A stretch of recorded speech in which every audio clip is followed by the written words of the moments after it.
그 이제 북한 체제의 특성을 제가 한 90분 동안 여러분과 같이 진행하는 그런 시간을 갖도록 하겠습니다.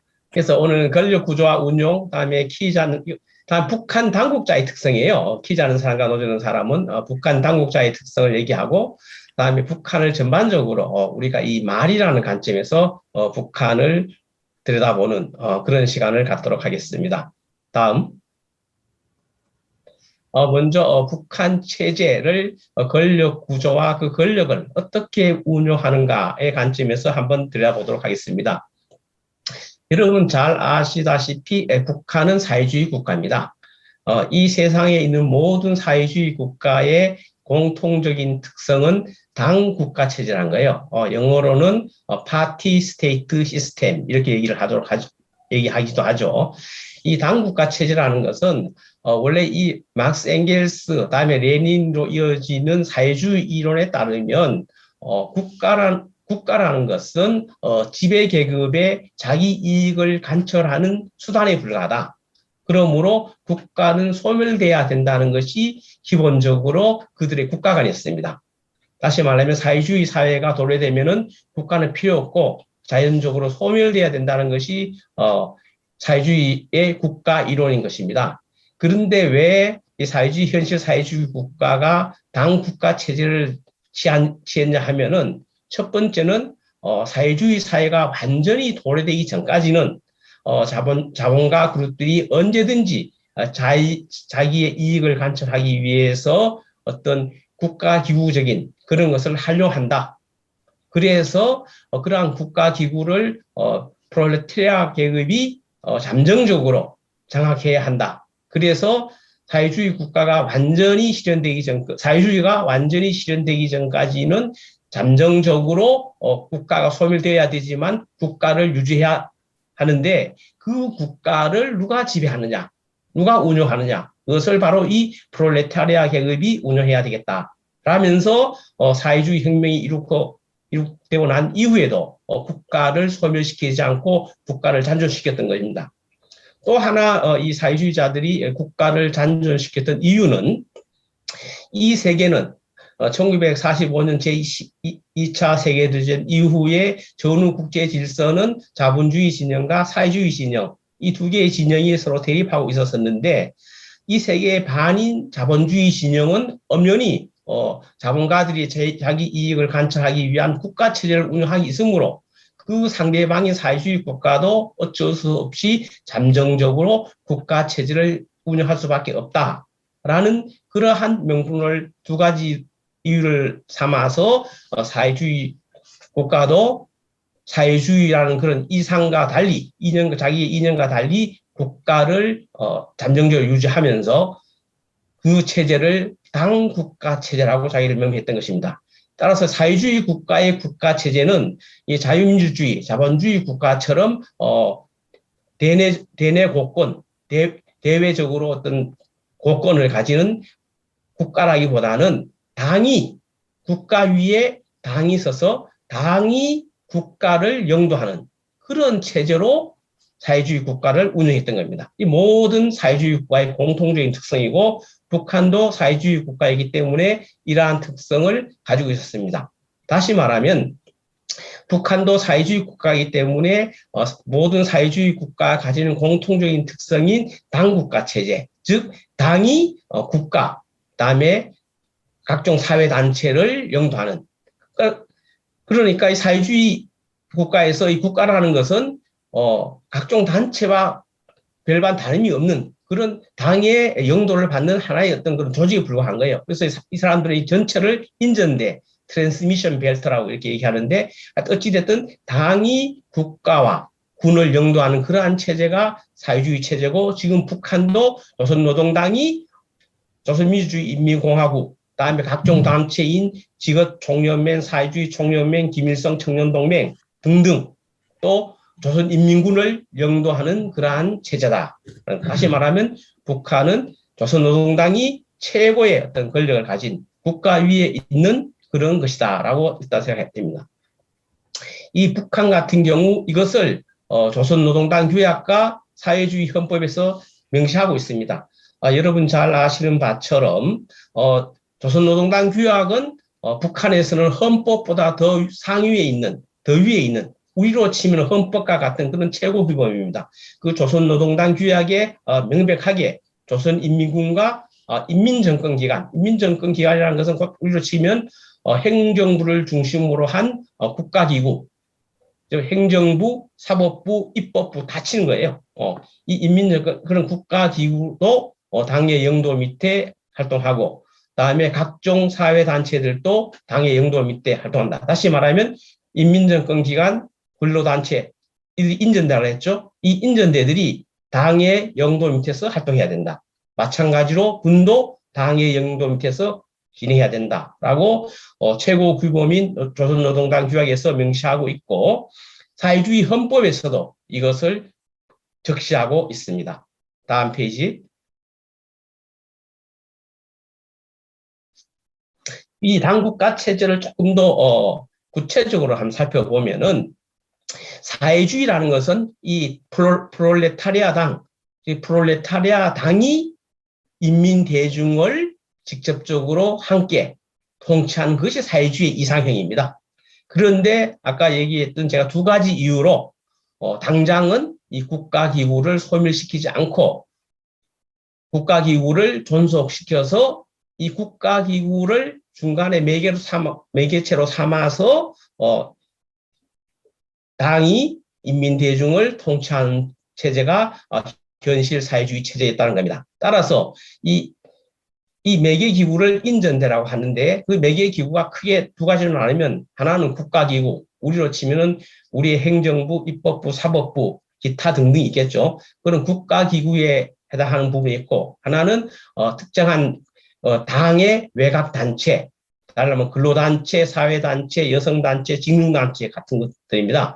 있는데, 이 사실상 국가기구와 각종 단체는 인전대의 하나라는 점에서 동급을 할 수 있어요. 우리나라 같은 경우 자본주의 국가라든지 자유민주주의 국가에서는 이 국가와 사회단체는 동급이 아니잖아요. 국가는 대내고권, 즉 최고의 주권을 가진 기관이고, 이 사회단체들은 그 국가기구를 구성하는 것을 보조하는 하나의 어떤 부문 단체에 불과한데, 사회주의에서는 이 국가기구와 외곽기구가 동급의 같은, 본질적으로 같은 인전대입니다. 다만 차이가 있다면 국가기구는 당의 노선과 정책을 포괄적으로 집행하는 그런 역할을 맡는 것이고, 외곽기구인 근로사회단체는 당의 노선과 정책을 국가기구가 포괄적으로 집행하는데 그것을 도와주는 그런 역할을 맡는 것이다 라고 생각합니다. 어찌됐든 사회주의에서는 당이 정책과 비전 이런 것을 다 정하는 것이고, 국가기구는 인전대의 하나로서 포괄적으로 그것을 집행하는 기구에 불과하다라는 겁니다.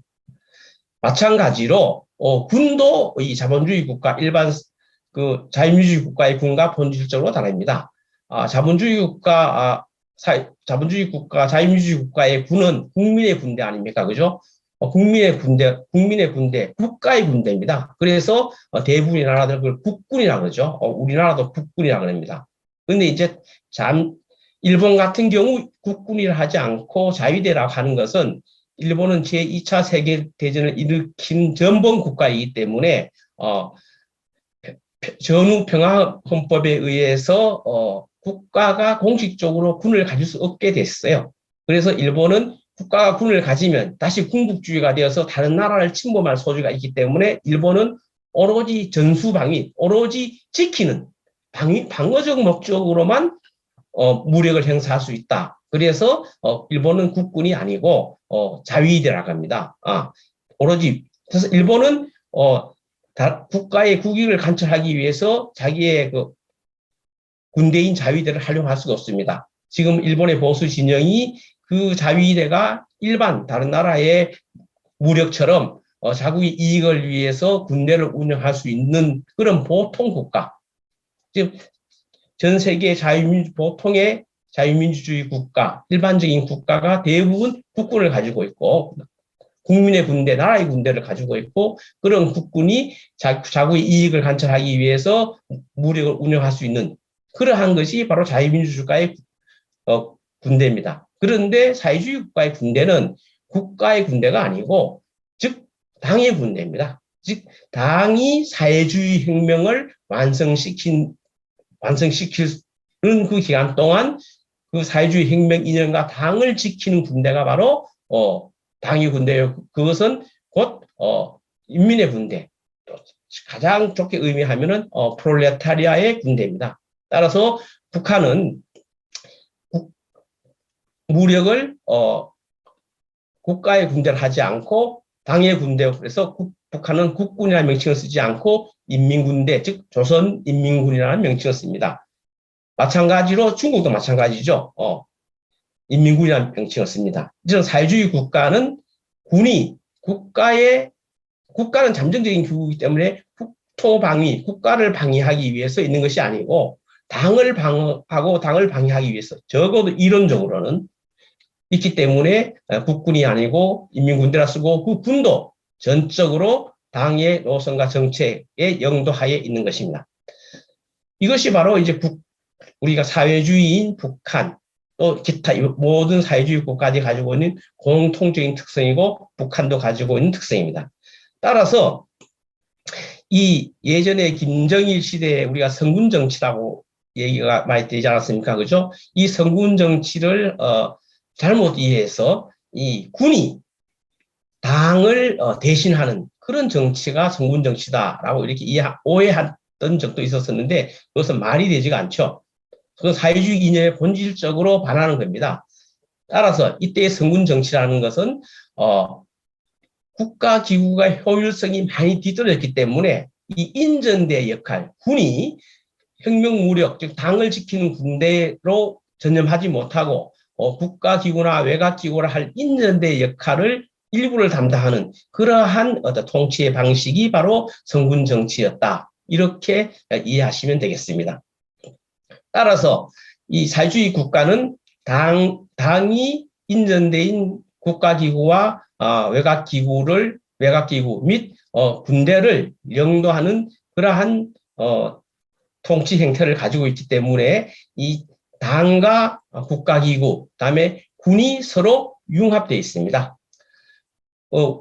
자유민주주의 국가라든지 일반적인 국가에서는 이 당과 국가는 완전히 별개되어 있죠. 정치적 중립성이라고 해서 당에 소속된 사람이 국가적 일을 하면은 정치적 중립에 이른다 해서 용인하지 않습니다. 하지만 사회주의 국가는 당이 인전대와 군을 영도하기 때문에 매우 상호 침투가 심하게 되고 매우 이렇게 융합되어 있습니다. 그래서 당의 직위를 가지는 사람은 대부분이 국가의 직책을 가지고 있고, 또 군의 직책을 가지고 있습니다. 우리나라 같은 경우는 현역 군인이 국가에 전역하지 않고 국가의 기구라든지 일반 단체 기구, 또 정당의 직책을 절대로 가질 수 없지 않습니까? 이처럼 권력을 분리하는 것이 자유민주주의 국가의 기본적인 원리라면, 사회주의 국가는 권력을 융합하는 거예요. 그래서 이 당의 직책과 인전대의 직책, 또 군대의 직책을 대부분 가지고 있습니다. 그래서 대부분의 여러분들이 북한 방송을 들을 때 보면은 예를 들어서 김정일 같은 경우, 또 김정은 같은 경우는 제일 처음에 한 것이 당의 직책입니다. 조선노동당 총비서이시며, 다음에 두 번째가 국가직책, 조선민주주의인민공화국 국무위원장이시며, 다음에 세 번째 군의 직책, 조선인민군 최고사령관이신 경의하는 이렇게 나가는 겁니다. 여러분들 그래서 이게 왜 우리가 북한 사람들이 세 가지 직책을 가진지를 이해하셨죠? 왜냐하면 이들이 당 국가 체제를 운영할 때입니다. 이건 중국도 마찬가지예요. 중국도 중화인민공화국의 중국 공산당의 총서기이자 그다음에 국가주석, 또한 중국 인민군의 총사령관이 바로 시진핑인 것입니다. 한마디, 여담을 한마디 드리라면, 이 당의 최고 직책, 사실상 국가 최고 지도자죠. 당의 최고 직책을 북한에서는, 총비서라 그러고, 또 총석이라 그러고, 이렇게 하는데, 사실 여러분 잘 아시다시피 비서라든지 서기 같은 경우는 일반적인 조직체에서 제일 말단을 차지한 사람, 또 심부름 내지는 회의를 소집하고 정리하고 이런 사람이 서기라든지 비서 아닙니까? 이들은 이 조선노동당의 총석이 총비서도 당원이 그러한 역할을 한다. 이 인민을 높이 존중하고 자기들은 가장 이렇게 인민의 신분을 한다라는 입장에서 최고 직책을 총석이 총비서 이런 명칭을 쓴다라는 것을 참고로 이해하시면 되겠습니다. 다음 페이지 부탁합니다. 이 당국가 체제는 크게 두 가지 방식이 있습니다. 하나는 중국식이고 하나는 소련식입니다. 이 중국식은 우리가 흔히 위원회제 또는 커뮤니티 시스템이라 그러는데 이것은 당의 입김, 다시 말하면 이념, 노선이 강하게 배여서 당이 국가를 리드하는 거예요. 그다음에 소련식은 이념보다는 그래서 테크노크라트, 전문 기술이 강하게 투입되어서 사회주의 국가를 운영하는 방식입니다. 먼저 이 북한은 이 국가기구를 운영할 때는 이 위원회제, 중국식 시스템을 쓰고 당이 군을 영도할 때는 소련식 시스템을 씁니다. 다시 말하면 복합식이라는 거죠. 북한은 당이 국가기구를 운영할 때는 중국식 시스템을 쓰고 군을 할 때는 소련식 시스템을 쓴다. 수직위 위기를 쓴다는 겁니다. 여기서 잠시만 우리가 살펴본다면 북한의 조선노동당은 이런 식으로 되어 있습니다. 제일 시군국급의 시군당위원회, 다음에 도당위원회, 직할시 도당위원회, 다음에 당중앙의 당중앙위원회 있습니다. 이 당중앙위원회가 바로 북한의 최고 핵심 권력기구다라고 생각하시면 됩니다. 이 당중앙위원회 있으면 북한에는 내각이 있잖아요. 내각뿐만 아니라 이 국가가 여러 가지 있지 않습니까? 우리가 외무성, 또 뭐 내무성, 산업성처럼 각 기관이 있을 이것뿐만 아니라 다른 기관도 많이 있죠. 사회단체 기관도 많이 있지 않겠습니까? 김일성 사회주의 천연동맹, 또 직업총동맹, 여성동맹 이런 것처럼 하여튼 각 기관이 있습니다. 그런 모든 각 기관에는 이 조선노동당 중앙위원회 지시에 의해서 그 기관 내에 당위원회가 설립되는 겁니다. 다시 말하면 외무성 당위원회, 또 통일전선부 당위원회 이런 식으로 당위원회가 설립되는 겁니다. 또 도급도 마찬가지예요. 도급도 이 도당위에 따라서 당위원회가 설립되는 겁니다. 우리가 이제 가장 쉽게 이해해가지고 경찰을 한번 예를 들어봅시다. 이 경찰 전체, 우리는 경찰청이지 않습니까? 그죠? 경찰청에는 경찰청 당위원회가 있고, 그 다음에 그 밑에 인 부산시당, 경상남도 도당에는 경상남도 경찰청의 당위원회, 또 경상남도에 만약에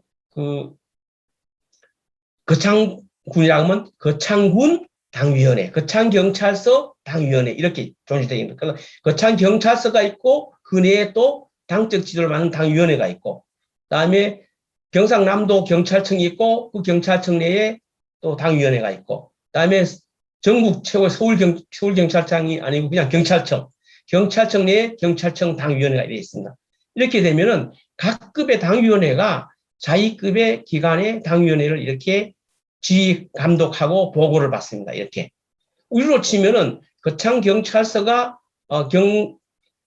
경상남도 경찰청, 경남도경에 보고를 하고 지시를 받고, 경남도경은 중앙인 경찰청에 보고를 하고 지시를 받고 이렇게 될 텐데 북한은 그러지 않아요.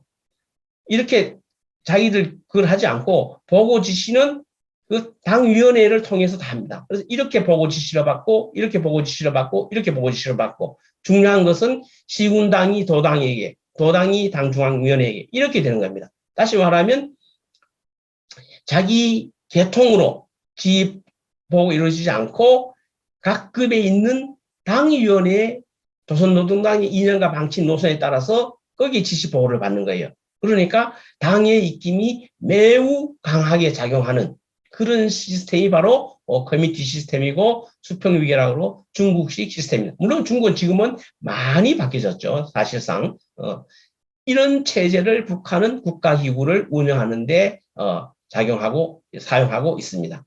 다음 페이지 부탁합니다.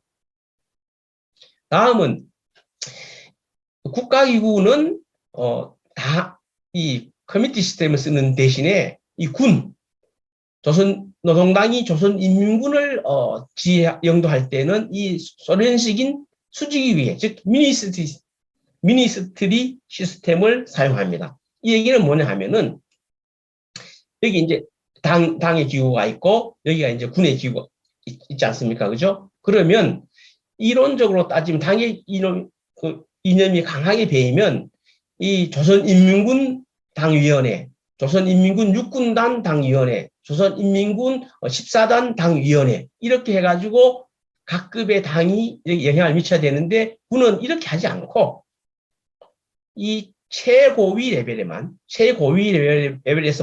당중앙군사위원회, 이 원래 사실 당중앙군사위원회는 예전에는 당중앙위원회 안에 있었어요.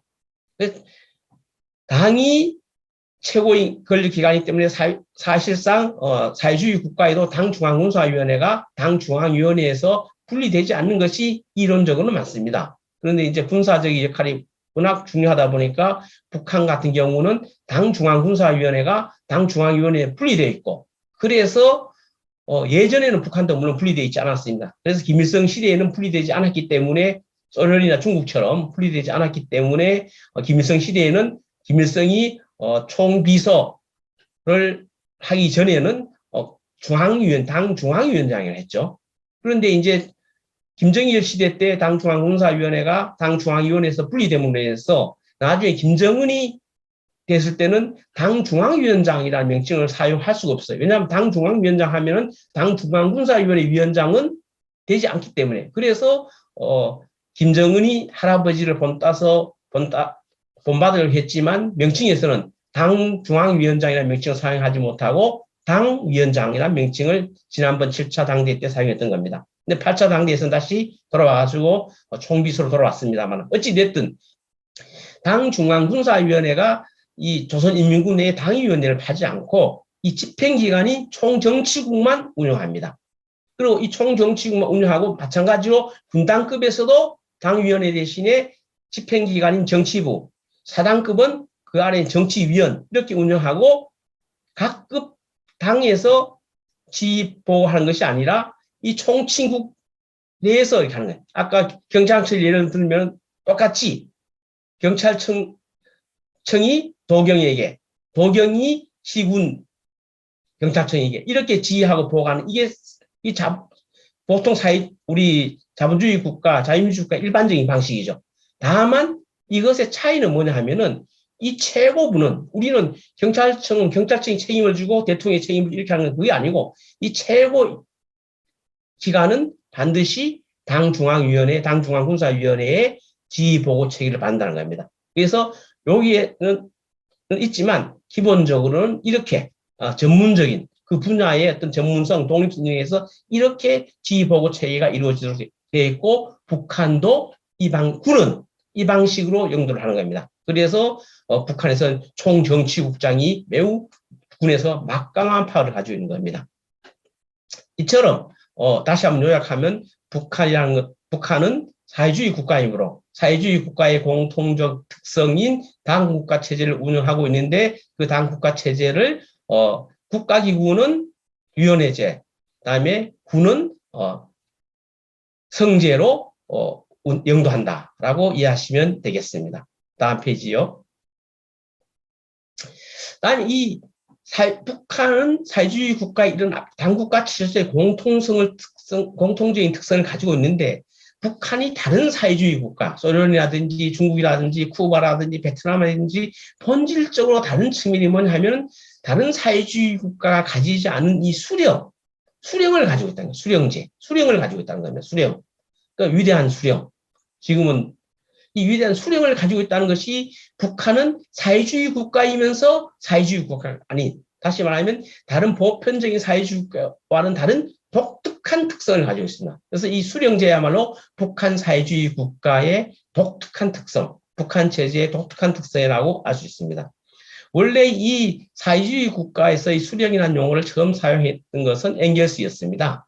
이 엥겔스가 이 잠정적인, 잠정적인 조직인 사회주의가 완전히 실현하기 전까지 프롤레타리아 독재 체제를 운영할 수밖에 없는 그런 지도자들에게 존경심으로 그것을 수령이라는 용어를 사용했어요. 이 수령이라는 것은 뭐 두령 같은 뜻입니다. 어떤 한 당파, 무리, PT 계급의 우두머리 이런 뜻으로 처음에 사용했습니다. 그러다가 이제 중국과 소련에서도 이 수령이란 용어를 사용했었는데 그 수령이 이 당, 사회주의 정당, 사회주의 전위당의 1인자를 지칭하는 의미로 사용했습니다. 그런데 이제 북한은 이식된 사회주의 아닙니까? 그죠? 북한이 자체 내에 사회주의 혁명을 성공시킨 것이 아니라 소련의 위성국가로 이제 처음 정권이 출범했기 때문에 처음에는 북한도 스스로에게 당의 1인자가 약간 불분명한 점도 있었고 스스로에게 사용하지 않고 스탈린에게 이 수령이라는 호칭을 붙였습니다. 그러다가 이제 1946년부터 김일성이 조선노동당 중앙위원장이 되고 김일성이 명실공히 북한 조선노동당의 1인자가 될 때 김일성에게도 수령 호칭을 사용하기 시작했습니다. 그런데 스탈린 사후에 후르시초프에 의해서 스탈린 격하 운동, 즉 개인 숭배 운동에 대한 비판이 일어나지 않습니까? 그죠? 그 사회주의라는 것은 당 국가 체제에 의해서 당에 의해서 국가를 영도하는 그런 것인데 당보다는 어떤 약간의 당의 1인자를 숭배하는 그러한 경향은 사회주의 본질에 어긋난다. 그래서 스탈린 격하 운동이 벌어졌고 그것이 북한에도 그대로 영향을 미쳐서 김일성에게 사용하던 수령 호칭을 사용하지 않고 인민의 수령 이런 식으로 사용해 왔던 것입니다. 다음 페이지요.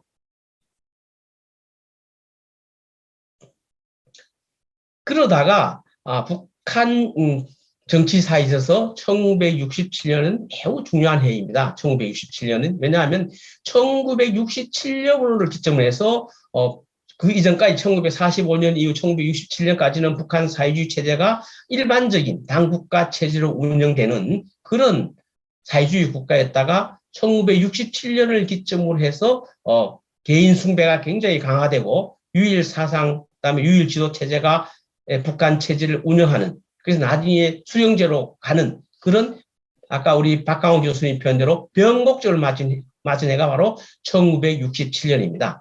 이때부터 이제 수령이 이 하나의 존경의 의미보다는 숭배의 의미로 격상됐고 모든 공적 영역에서 위대한 수령 김일성 동지라고 모든 그 접두사가 된 겁니다. 이제 개인 숭배가 시작되었다는 것이죠. 그리고 이때부터 예외 없이 김일성 배지를 착용해 오셨습니다.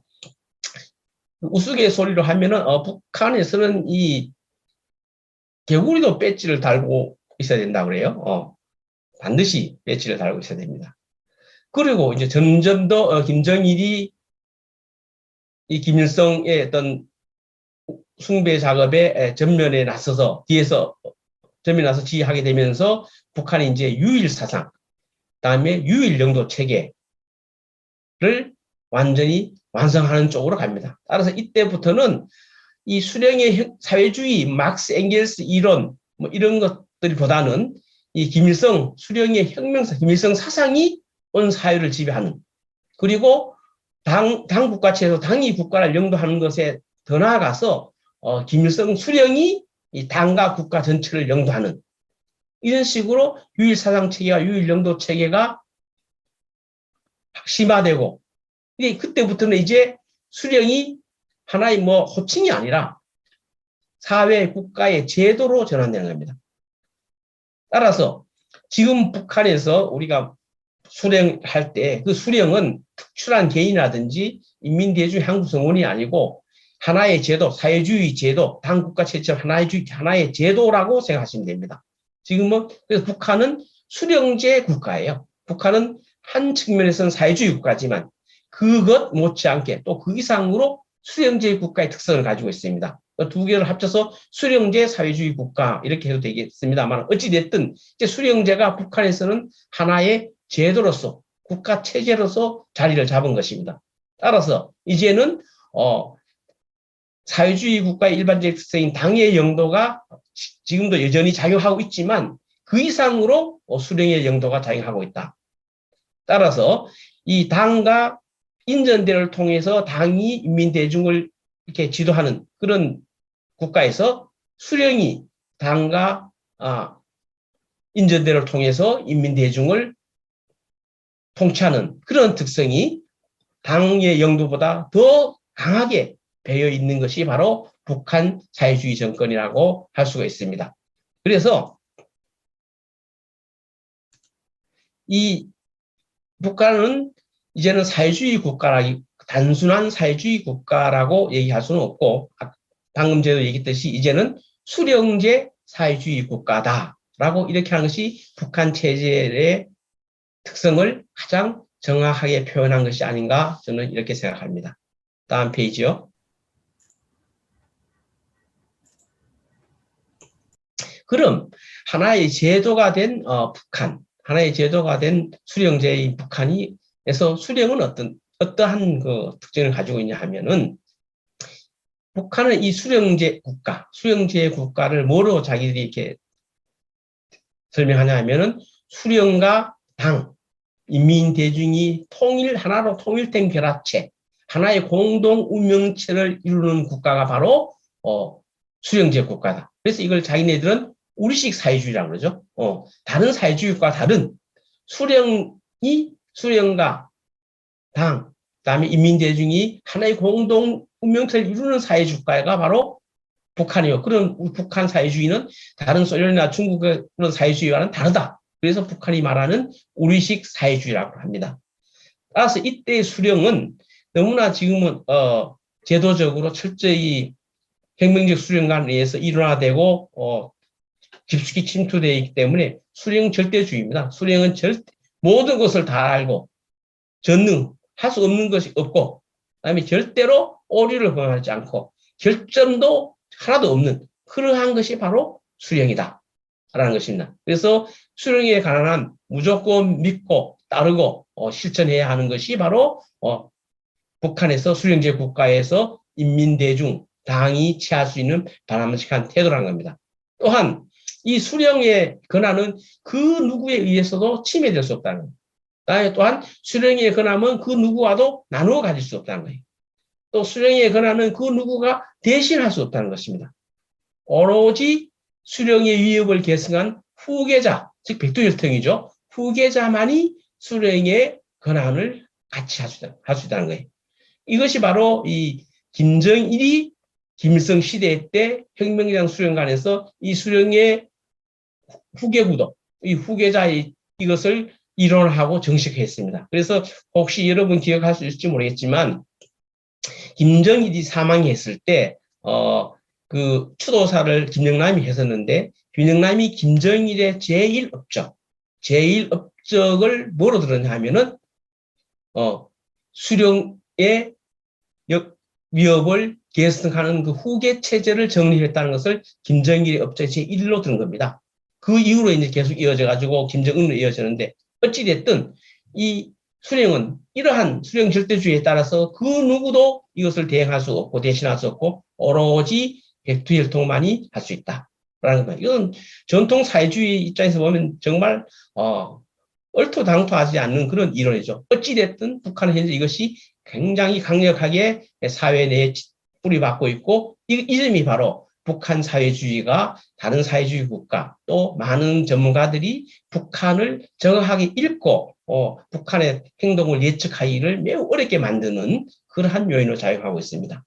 따라서 이들은 북한에서는 정치적 인덕트리네이션, 정치적 교화를 이런 식으로 합니다. 즉 수령과 당과 인민대중이 통일된 결합체를 이루는 것이 북한 우리식 사회주의, 즉 수령제 사회주의 국가인 북한이기 때문에 수령에 대해서 충성하는 것은 곧 당에 대해서 충성하는 것이고 그것이 인민에 대해서 충실하는 것이다. 따라서 수령을 배반하는 것은 곧 당을 배반하는 것이고 인민을 배반하는 것이고 그것은 도저히 용서할 수 없는.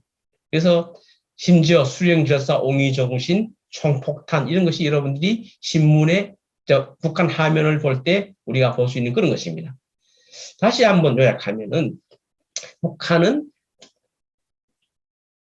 권력 구조와 운영 측면에서 사회주의 일반의 당국가 체제의 특성과 수령제 국가의 특성이 있는데 수령제 국가의 특성이 지금은 훨씬 더 강하게 되어 있다. 그렇다고 해가지고 이 당국가 체제의 특성이 사라진 것은 아니다. 당국가 체제의 특성도 여전히 작용하고 있다. 그래서 한마디로 얘기하면 북한이라는 것은 수령제 사회주의 국가라고 얘기할 수 있다라는 것입니다.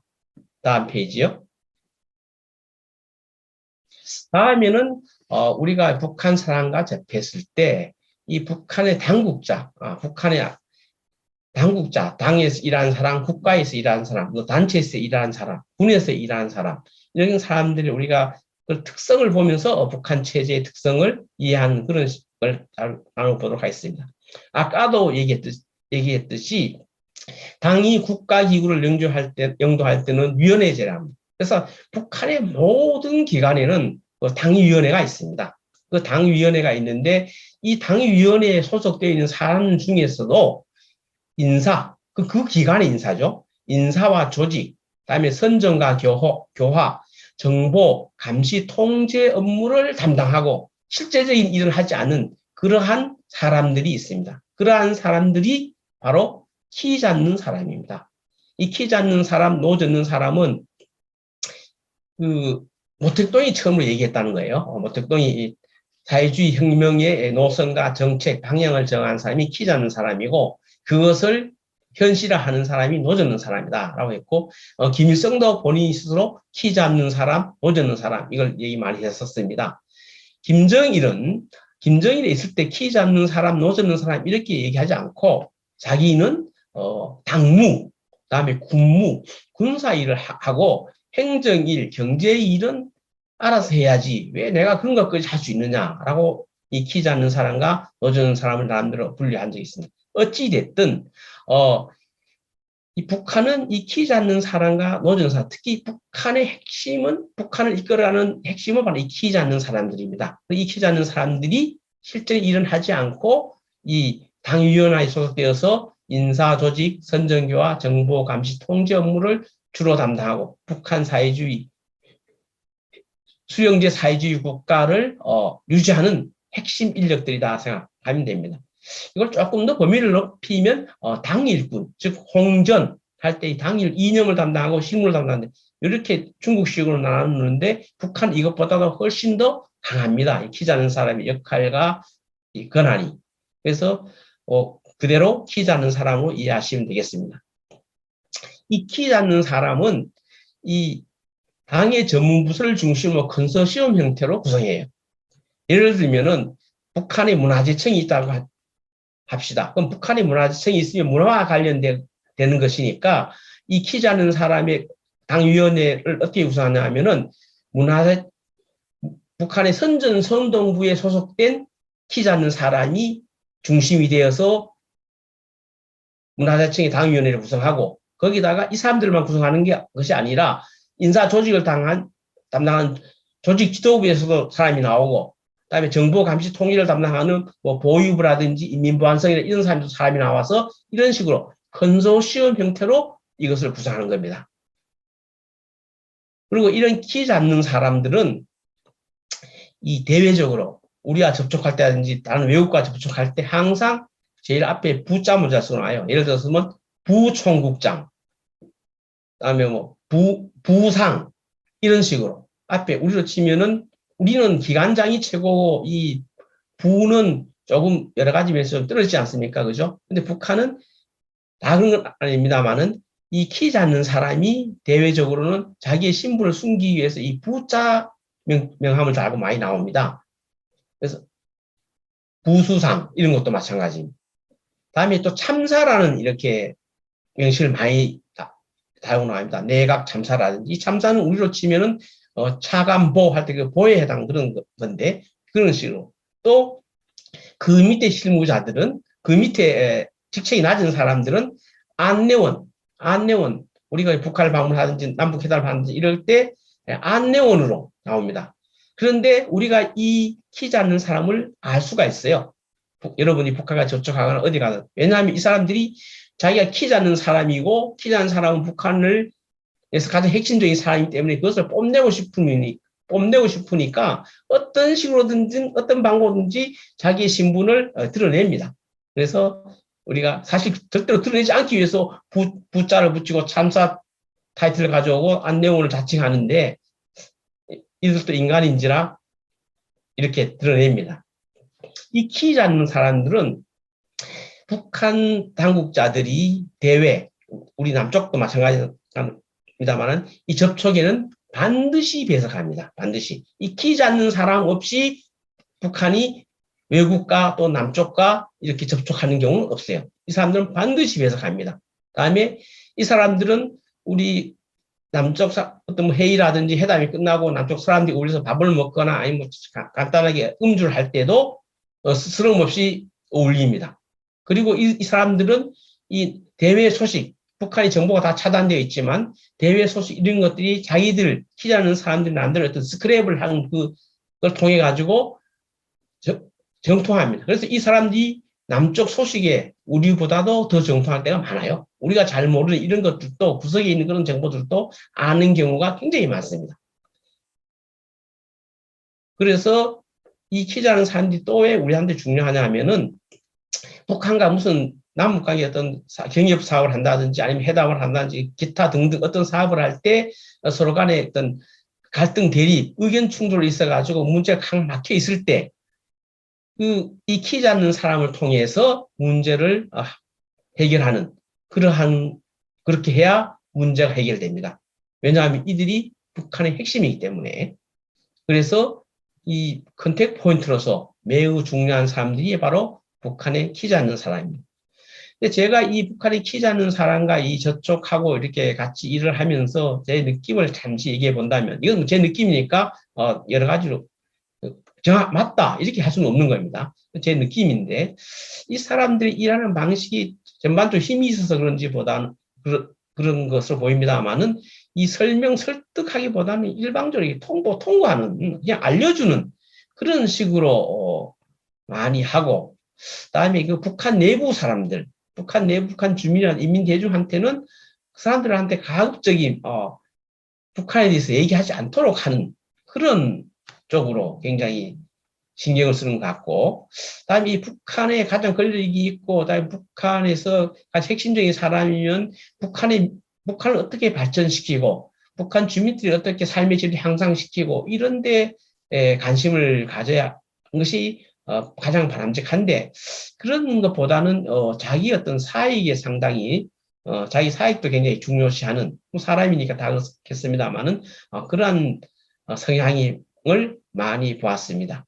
네, 어찌됐든 북한에서 북한이라는 그 당과 국가를 경영하는 제1선인 사람들이 바로 키지 않는 사람이다. 이렇게 이해하시면 되겠습니다.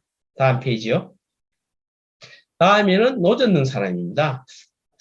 이 노젓는 사람은 각급 기관 단체, 그러니까 국가기구죠. 국가기구든 뭐 군이든 어떤 각급 기관 단체에 소속돼서 실제적인 전문적인 일을 주도하는 사람입니다. 이것을 이제 큰 카테고리로 행정경제 일꾼이고 중국식으로는 홍가 전원을 할 때 전에 해당하는 사람이다. 이렇게 하지만 이것보다는 더 특화된 사람들입니다. 북한은.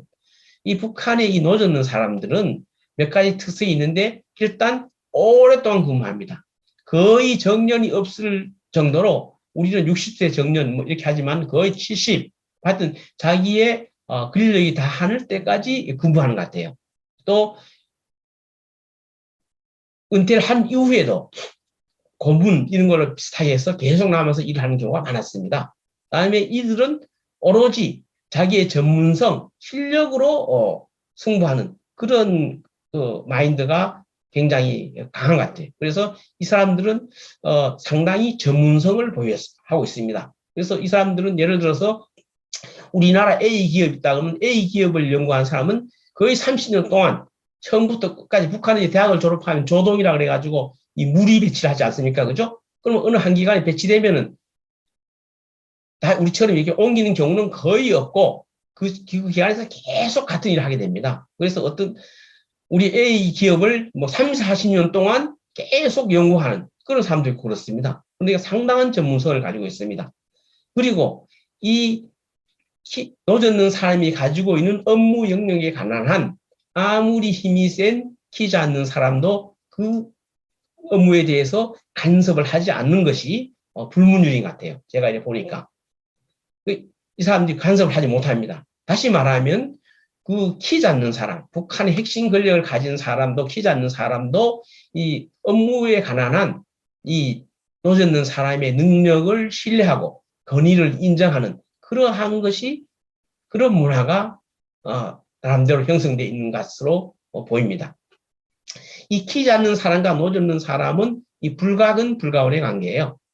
너무 가까이 지내지도 않고 또 너무 멀리 지내지도 않고. 왜냐하면 키 작는 사람이 노젓는 사람의 인사와 평정 같은 것을 담당하거든요. 그러니까 이 불가근 불가원의 관계를 가지는데 예를 들어서 키 작는 사람과 노젓는 사람이 갈등을 일으킨다.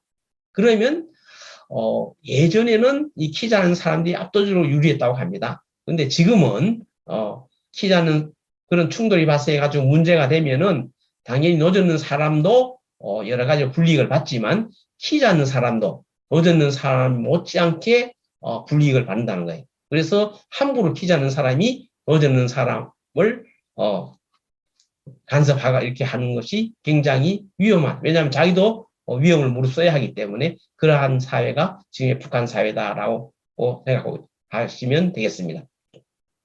이 노젓는 사람들은 키 작은 사람이 없이는 대외, 즉 외국과 남쪽 인사람과 접촉할 수가 없습니다. 북한체는 절대로 접촉하지 않습니다. 반드시 있을 때만 키 작은 사람과 함께 할 때만 접촉하고 또 그것도 이 공식 접촉에만 나오지 비공식 접촉에서는 나오지 않습니다. 다시 말하면 우리와 같이 업무 외 시간에 같이 음주를 한다든지 식사를 하든지 그냥 여러 가지 얘기를 한다 이런 데는 나오지 않습니다. 따라서 어떤 전문적인 영역에서의 문제를 발견하더라도 그러면 거기에 대해서 전문성을 보유하고는 이 노젓는 사람은 접촉해서 문제를 해결해야 되는데 이 사람들은 단독으로 나오지 않으니까 반드시 키 작은 사람들과 같이 나왔을 때 키 작은 상대를 대상으로 해가지고 얘기를 하면은 키 작은 사람이 노젓는 사람한테 우리의 말이 저 사람들의 말이 맞냐라고 해가지고 문제를 해결하는 이런 구조가 북한의 일반적인 이 국가를 운영하는 방식이다 이렇게 생각하시면 되겠습니다. 이 노젓는 사람들은 자기 능력이 왜냐하면 전문성이 있으니까 자기 능력에 대한 자부심은 대단히 높습니다. 그런데 책임에 대해서 굉장히 민감합니다. 그래서 이들이 가진 공통적인 특성, 우리나라 공무원들도 복지부동이다, 복지안동이다 이런 얘기 있습니다만은 이들도 그런 성향이 있는 것 같아요. 북한도. 이 노젓는 사람들은 이 지시가 있을 때까지는 결코 스스로 자기가 알아서 하지 않습니다. 반드시 지시를 기다립니다. 그리고 이 일은 해야 되는데 지시가 없으면은 상부의 보고를 받고 상부의 보고를 하고 난 뒤에 상부의 지시를 받고 일을 하는 그러한 것이 이들의 일반적인 일하는 관행입니다. 또 이들은 이 자기 업무 외의 것은 알려고도 하지 않습니다. 그리고 또 자기 일도 알아서 하지 않습니다. 반드시 지시, 또 그것도 한 번이 아니라 두 번, 세 번의 지시가 왔을 때 그때서야 움직이는 그러한 특성을 보이고 있습니다. 따라서 우리가 이제 남북 협상에서 이제 탑다운이냐 바텀업이냐 어느 것이 효율적인 얘기가 많이 나오는데 이 탑다운에서 했을 때 탑에서 큰 대강 대체적인 것만 합의해 놓으면 거기에 따라서 그 큰 대강의 원칙 따라서 아래에서 실무적인 구체적인 것은 이행하느냐 안 된다는 거죠. 탑에서 아무리 전체적인 대강 원칙 큰 줄기를 해놨더라도 구체적인 지시가 떨어지기 전까지는 노젓는 사람들이 움직이지 않습니다. 그러니까 탑다운도 한계가 있는 거예요. 마찬가지로 바텀업 이 밑에서 이렇게 합의를 다 했으면 그것이 위로 잘 보고돼 가지고 전체적으로 해가지고 이행되느냐 그것도 잘 안 됩니다. 왜냐하면 이처럼 이들이 체계에 민감하기 때문에 자기 일을 알아서 합의를 하고 그것을 위로 보고서 이렇게 하자라고 이렇게 적극적 긍정 능동적으로 하지 않이라는 간행 행태가 형성되어 있지 않습니다. 따라서 이 아래에서부터 위로 이렇게 일이 진행되게 보고하고 이렇게 하는 이 간행이 형성되어 있지 않기 때문에 이것이 하세월 걸리고 또 이렇게 하는 습관으로 배이지 않기 때문에 바텀업도 많은 한계를 가질 수밖에 없습니다. 따라서 우리가 남북 간에 수많은 합의가 있고 이렇게 했지만 실질적으로 이행과 실천에 있어서는 매우 어렵다. 그런 것을 북한을 경영하는 키 잡는 사람과 노젓는 사람 이것을 통해서 우리가 나름대로 이해를 해볼 수가 있습니다. 다음 페이지요. 다음에 마지막으로 세 번째 파트는 북한을 말이라는 그런 키워드를 가지고 한번 설명해 보도록 하겠습니다. 이 사회주의 사회가 일반적으로 그렇습니다만은 북한은 특히 어떤 실질 성과보다는 이 말이 중요한 사회인 것 같아요. 제가 보기에는 제가 이렇게 우리 박 교수께서 얘기했듯이 북한에서 약 2년 10개월 동안 생활하면서 북한의 당국자, 다음에 북한의 주민, 뭐 이런 사람들을 이렇게 수없이 접촉하면서 제가 느낀 것이고, 또 저뿐만 아니라 그때 캐도 사업을 했던, 사도 사업을 해서 북한의 경속 현장에서, 일했던 많은 우리 남쪽 사람들이 또 미국 사람, 뭐 이런 사람, 일본 사람도 느꼈던 것이지만 이 북한 당국자는 물론이고 북한 주민이 가장 잘하는 것이 말할 것 같아요. 이 사람들이 말을 정말 잘합니다. 그래서 거기서 이제 게스트하우스라 그래서 이제 북한에 이제 우리 캐도 인력을 상대해 가지고 식당을 운영하고 술을 팔고 이렇게 하는 그런 게스트하우스에 북한에 의뢰원 봉사원들이 있는데 그 의뢰원 봉사원들에게조차도 우리 그런 수많은 어떤 협상의 베테랑 또 뭐 말 잘한다는 사람들이 그 사람들과 말싸움을 해서 이긴 적을 제가 본 적이 없습니다. 논리에서나 뭐 모든 면에서 어느 구사에서나 그처럼 이 사람이 정말 말을 잘합니다. 이것은 아마 어렸을 때부터 총화, 그다음에 비판과 자기 비판을 통해서 상대편을 아프지 않을 정도로 이렇게 지적을 하고 또 자기 다치지 않을 정도로 자기를 디펜스, 즉 방어할 수 있는 그런 논리가 워낙 발전돼서 그런지 모르겠지만 어찌됐든 당국자도 그렇고 주민도 그렇고 말을 정말 잘합니다. 여러분 남북회담 같은 거 벌어졌을 때 북한의 그 어떤 해당꾼들이 하는 그런 손실을 봤을 겁니다. 그처럼 북한이 가장 잘하는 것이 말입니다. 다음에 또 이 북한에서 이 당국자들 주민을 해보면 북한에 살아가는 사람들 보면은 이 사람들이 말을 굉장히 두려워해요. 말하는 것을 굉장히 조심하고 또 말 때문에 굉장히 어려움과 고통을 당하는 그런 특성을 보입니다. 그래서 북한이야말로 정말 이 말이 중요한 것이 아닌가. 즉 가장 잘하는 말을 또 가장 두려워하는 사회가 바로 북한이다라고 저는 이해했습니다. 이 북한 당국자들과 북한 주민들이 가장 잘하는 말을 뭐 어떤 사람이 이것을 정치혁명 언어라고 하기도 하고 아담 셰보르스키 같은 경우 이것을 포뮬라라고 그랬죠. 포뮬라라고 했어요. 공식. 포뮬라라고 이렇게 명명이. 이 포뮬라라는 말이 상당히 설득력 있는 용어인 것 같습니다. 북한은 사회주의 국가는 보통 하루 24시간을 8시간 노동, 8시간 학습, 8시간 휴식 이런 것이 이제 사회주의다라고 하는 거예요. 이 포뮬라, 이 정치혁명 언어는 이 북한의 24시간, 북한의 당국자든 주민이든 24시간의 삶 중에서 노동 8시간과 학습 8시간, 즉 3분의 2의 영역을 지배하는 것이 바로 이 포뮬라입니다. 이 포뮬라가 뭐냐면은 자신도 믿지 않고 또 다른 사람도 믿으리라고 기대하지 않으면서 늘 하는 말입니다. 늘 하는 말. 우리가 북한의 그 방송을 본다든지 북한의 어떤 그 노동신문을 본다든지 할 때마다 항상 나오는 말. 또 북한 주민들에게 마이크를 갖다 대면 항상 나오는 말. 그것이 바로 이 포뮬라입니다.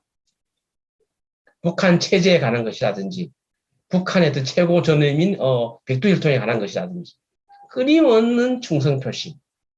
이런 걸 자신도 그럼 믿지 않았어요, 사실은. 우리가 보면, 야, 저 사람들이 어렸을 때부터 정치적 교화를 받아서, 그렇게 돼 있구나, 라고 생각하지만, 실제로는 자신도 믿지 않습니다. 또 다른 사람들이 그 말을 믿으라고 기대하지도 않으면서, 그러면서도 진실인 것처럼, 자기 진정을 믿는 것처럼, 모든 자기 삶의 3분의 2 영역을 그것으로 계속 하는 겁니다. 이 또 포뮬라에는 함부로 하는 것이 아니고, 이 포뮬라를 구사할 때 갖춰야 할 형식, 절차가 있습니다.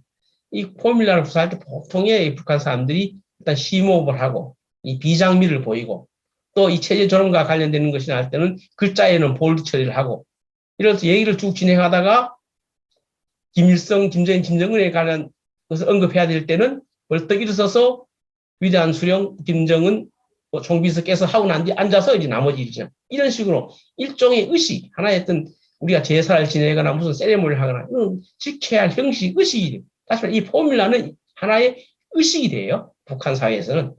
그래서 이 의식이 하나 되기 때문에 우리가 어떤 제사 지낼 제사 예법에서 어긋나면은 얘기가 되는 것처럼 어떤 의식, 세레모니에서 그 형식을 훼손하면은 좀 문제가 되는 것처럼 이 포뮬라를 구사할 때도 이 리추얼에서 벗어나면은 문제가 됩니다. 여러 가지 불이익을 당할 수 있습니다. 그러니까 누가 이 리추얼에 맞게 잘하나 이 경쟁을 합니다. 그러다 보니까 자기 생활이 이것이 생활인지 연기인지 포뮬라를 구사하는 나의 말과 나의 지금 이 행동이 지금 내가 연기를 하는 것인지 아니면 내 실제 생활 공적인 삶의 노동의 생활 이것인지 헷갈릴 정도로 그렇게 되는 것이 바로 북한 주민이 이 포뮬라와 같이 포뮬라 정치혁명 언어를 구사하는 삶 속에서 배태된 그러한 습성이고 우리가 그것을 보고 매우 생경하게 느끼는 거죠. 무슨 얘기 들을 때마다 전혀 위대한 수령 김일성은 세상에 부러움이 없고 이런 식이 나오는 거 있지 않습니까? 그죠? 그것이 바로 이 포뮬라입니다. 근데 이것은 상시적으로 자기 삶의 3분의 1을 항상 이것을 구사해야 됩니다.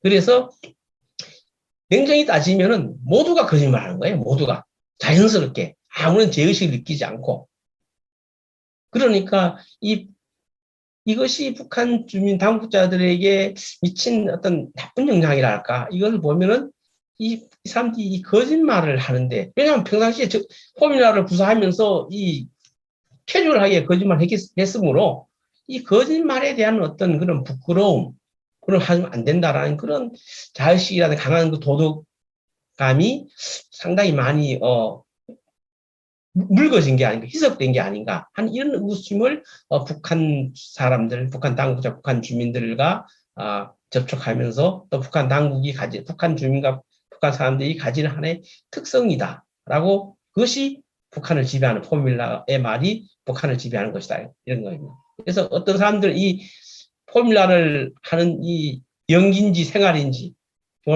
그것을 조롱하고 비난하는데 이것은 이 사회의 특성이다. 북한이란 체제의 특성이다. 북한이란 체제에 살아가는 사람의 삶의 지혜이고 삶의 한 방식이다. 라고 이해하는 것이 굉장히 중요합니다. 우리가 이 통일 과정에서나 통일 이후에도 이러한 관점을 유지하는 것은 매우 중요하다고 저는 생각합니다. 다음 페이지요.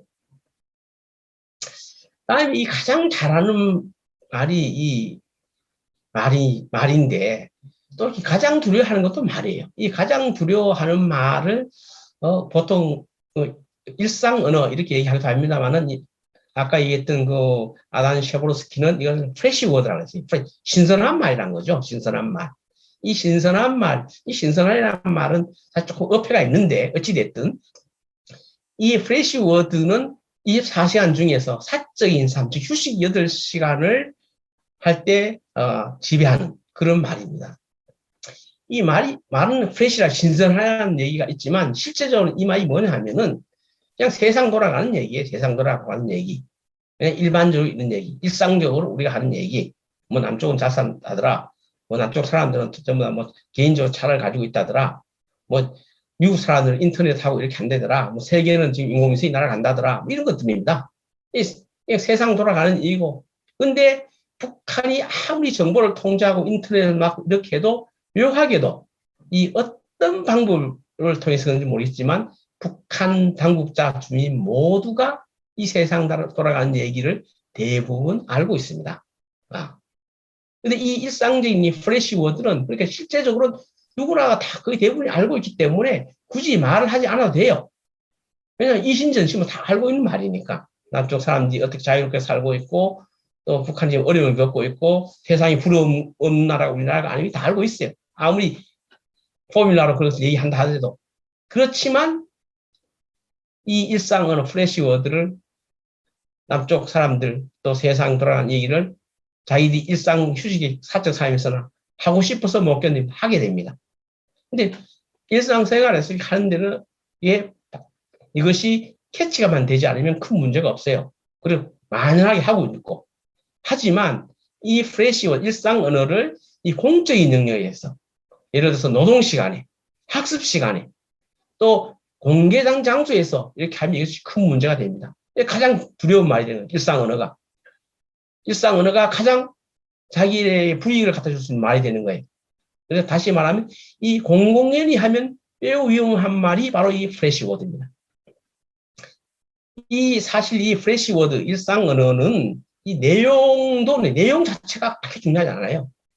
이 일상 언어 프레시 워드를 구사할 수 있는 그러한 사회가 되는 것을 북한이 매우 두려워한다는 겁니다. 북한뿐만 아니라 다른 사회주의 국가도 공통적으로 가지고 있는 특성이었었는데 이 내용 당연히 중요하죠. 말의 내용이 아까도 얘기했듯이 모두가 자기도 믿지 않고 다른 사람도 믿지 않는 이런 포뮬라 와 배치되는 면 당연히 그 포뮬라를 훼손하거나 포뮬라를 뒤집는 그런 말은 굉장히 위험한 그런 내용은 일상 언어라도 위험하지만 그것은 뭐 당연히 모든 사람들이 그것은 그냥 생리적으로 그렇게 안 된다는 것을 알고 있고 그렇지만 그 내용도 내용이지만 이 말을 할 수 일상 언어 프레시 워드를 할 수 있는 사회가 되는 것을 극도로 경계하고 싫어합니다. 다시 말하면 아까 얘기했던 키 잡는 사람들이 핵심적인 업무 중에 하나, 핵심적인 일 중에 하나가 일반 주민들 또는 당국자들이 이 일상 프레시 워드를 하지 못하도록 침묵시키는 것, 했을 때 캐치하는 것. 이것이 그들의 큰 업무. 그것이 자기 체제를 유지하고 발전시키는 데 굉장히 중요하다는 걸 보는 것이죠. 예전에 이 소련이 붕괴되기 이전에 어떤 한 청년이 크레물린 강당에서 종이를 오늘 뭐 팜플렛 같은 걸 하시겠죠, 그죠? A4 용지 같은 건 종이를 이렇게 나눠주고 있었습니다. 그러니까 이 구름같이 사람들이 몰려가서 그 종이를 받아갔다는 거예요. 그 종이를 그래서 KGB 소련 비밀협상 KGB가 깜짝 놀라가지고 덮친 거예요. 덮쳐가지고 체포하고 그 종이를 보니까 그 종이에는 아무 내용도 없는 백지였다는 겁니다.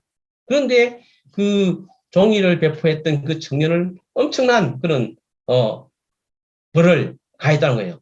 그래서 왜 그렇게 벌을 가했냐? 아무 내용도 없었는데 내용이 아무것도 없었는데 포뮬라를 건드린 것도 아니고 훼손한 것도 아니고 체제를 훼손한 건 근데 KGB가 하고 있는 답변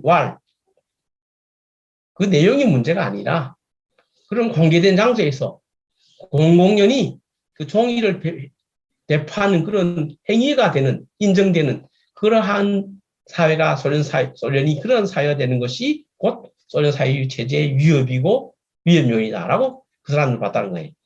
마찬가지입니다. 북한도 왜 프레시 워드를 들어가느냐. 그것이 곧 북한 체제로 유지하고 현재 어떤 그런 수령제 사회주의 국가를 계속적으로 존속시키는데 말을 할 수 있는 사회가 된다는 것을 매우 두려워하기 때문에 프레시 워드를 하는 것을 매우 막고 있다. 이렇게 이해하시면 됩니다. 다시 말하면 포뮬러가 지배하면서 포뮬러를 아무도 믿지 않고 모든 사람이 믿고 하고 싶은 프레시 워드는 공개적으로 공연을 하지 못하는 그런 사회. 그러한 말이 지배한 사회가 바로 북한 사회다라고 생각합니다.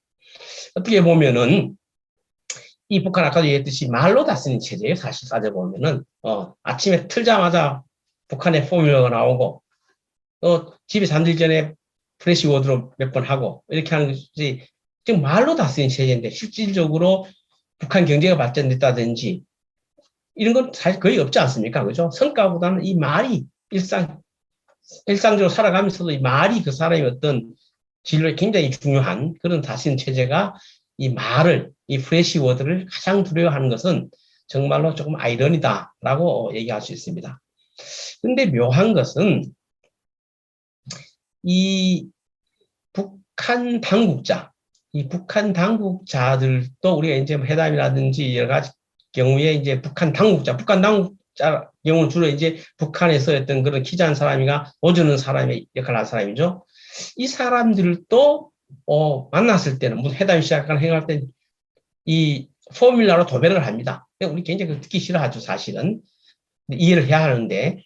그래 하는데 이 그런 공식적인 무대가 끝나고 이 그런 비공적인 자리에서 무대 뒤에서 또는 이 개인적으로 그 북한에서는 모든 움직일 때 당국 키 잡는 사람이라 할지라도 단독으로 대외인을 접촉하는 것은 금물입니다. 반드시 두 사람 짝을 이루어서 접촉을 해야 됩니다. 근데 간혹가다 아주 희귀한 경우에 어떤 개인적으로 이렇게 1대1로 이렇게 만날 수 있는 그런 것이 우연하게 예외적으로 형성될 수가 있습니다. 이럴 때는 이 북한 당국을 유지하는 최첨병이라 할 수 있는 키 잡는 사람, 뭐 노전 사람은 말할 것도 없고 이런 사람들도 이 프레시 워드를 얘기해요. 뭐 예를 들자면 이제 제가 거기 있을 때 이제 김일성을 이제 보통 우리는 K1이라 그러고 김일성을 K2라 이렇게 얘기하고 그랬었는데 그런 사람들도 사실 말이야 우리 K2는 K1에 되면 뭐 형편없다라든지 이런 얘기를 한단 말이에요. 이건 북한 당국자에 걸리면 이건 정말 그대로 이제 자기의 어떤 생명을 바쳐야 할 수 있는 만큼의 그런 엄청난 건데 그런 말도 합니다, 사실. 물론 뭐 그렇게 자주는 아니겠지만 신뢰가 쌓였을 때 하죠. 이 당국자를 또 이 프레시 워드를 해요. 할 수밖에 인간인지라. 근데 이제 그런 것을 보고 그뿐만 아니라 이제 다른 프레시 워드도 많이 하죠. 그런 때 보면은 이전처럼 공식 회의라든지 공식 협상에서 느꼈던 그 사람과 전혀 다른 그런 인간적인 모습을 우리가 발견합니다. 그러면 이제 일부는 어떤 사람들은 감동하기도 하죠. 저 사람의 본 모습이 바로 우리가 다루는 저런 모습이구나. 이렇게 하는 분도 있고, 그래서 깊은 공감을 느끼는 사람도 있고, 또 어떤 사람들은, 이, 멀티플 퍼스널리티라나요? 한 사람이 두세 개 이상의 어떤 그런 인격을, 퍼스널리티를 가지고 있어가지고, 이때는 이런 얘기로, 이 다중기억, 이런 사람으로 행동하고 말하다. 또 이런 경우에는 전혀 자기 의식하지 않고, 전 제의식 있지 않고, 전혀 별도의 어떤 사람이 되는 그런 다중인격자 아닌가, 뭐 이런 얘기 생각하고 합니다만은, 어찌 됐든 이런 것들도 전부 다 이렇게 말이 지배하는 사회에 살아가는 사람들이 가지고 있는 어떤 삶의 지혜라고 우리가 이해하고 그것을 이해해줘야 합니다. 이제 어떤 사람들은 이 당국자들이 가지고 있는 이런 모습을 보였을 때 이것을 이제 약점 잡았다. 정말 자기 체제에서 자기의 목숨이 부사수 그런 걸 잡았으니까 그것을 가지고 이렇게 우리가 원하는 것을 관철시키면 되겠다라고 이렇게 그것을 이렇게 활용하려는 사람도 있을 수 있습니다. 근데 문제는 그렇게 하면 큰일 나요. 그렇게 하면은 그거에서 예를 들어서 다른 당국자에게 이렇게 얘기를 한다. 그러면 이 다른 당국자가 그런 일이 있었냐? 그러면서 그런 프레시 워드 한 당국자를 바로 이렇게 에게 불이익을 가는 그런 조치를 취할 것 같죠. 절대로 그렇지 않습니다. 왜냐하면 자기도 그랬으니까. 전부 다 공범인 거예요. 왜냐하면 모든 사람들이 키장 산수조차도 이 프레시보드를 하기 때문에 대외인과 접촉에서도 그러니까 이들은 하나로 뭉쳐가지고 공격합니다. 따라서 제가 다시 한번 얘기하지만 이 프레시워드를 얘기하든 포뮬러를 얘기하든 이 말이 지배하는 사회에서 그 사람들이 살아가는 삶의 한 방식이다라고 이것을 이해하고 북한을 이해하고 북한 당국자를 이해하는 것이 오히려 바람직하지 않은가라고 생각됩니다.